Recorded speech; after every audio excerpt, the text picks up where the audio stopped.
Bonjour à tous, aujourd'hui je vais vous présenter une expérience de négociation au cours de laquelle j'ai dû avoir recours à certaines compétences et soft skills.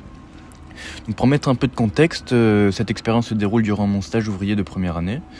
J'ai effectué mon stage à Nice au sein du groupe Créqui et je me suis lié d'amitié dans l'équipe avec un ouvrier qui s'appelait Ezekiel et qui est d'origine de Sierra Leone, donc il ne parlait pas du tout français et on communiquait en anglais entre nous.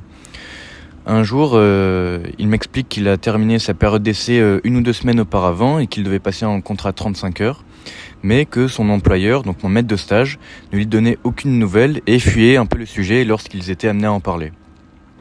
Donc à ce moment-là, je comprends que l'employeur profite du fait qu'il ait du mal à communiquer et à se faire entendre, donc je prends la décision de l'emmener avec moi auprès de l'employeur et de faire l'intermédiaire pour négocier un contrat. Donc les arguments de l'employeur sont que Ezekiel a loupé plusieurs journées de travail et qu'il est régulièrement en retard.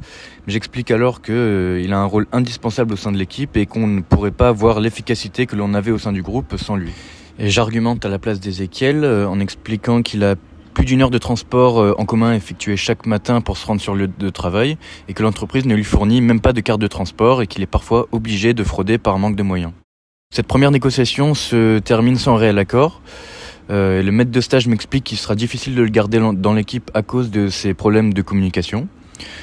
Donc à ce moment-là, je suis déçu et agacé de la décision qui a été prise. Je tente une dernière carte en racontant le parcours d'Ezekiel, en expliquant qu'il est parti de son pays à l'âge de 13 ans, qu'il est passé par plusieurs pays et qu'il a subi de la torture avant d'arriver en France. Je pense avoir fait preuve de courage lors de cette négociation en affrontant mon maître de stage et en m'impliquant dans une histoire qui ne m'était pas directement concernée. Et je pense aussi avoir fait preuve d'une certaine persévérance car c'est seulement à l'issue de plusieurs tentatives et d'arguments qui ne sont pas en lien avec le monde du travail que je suis parvenu à un accord commun.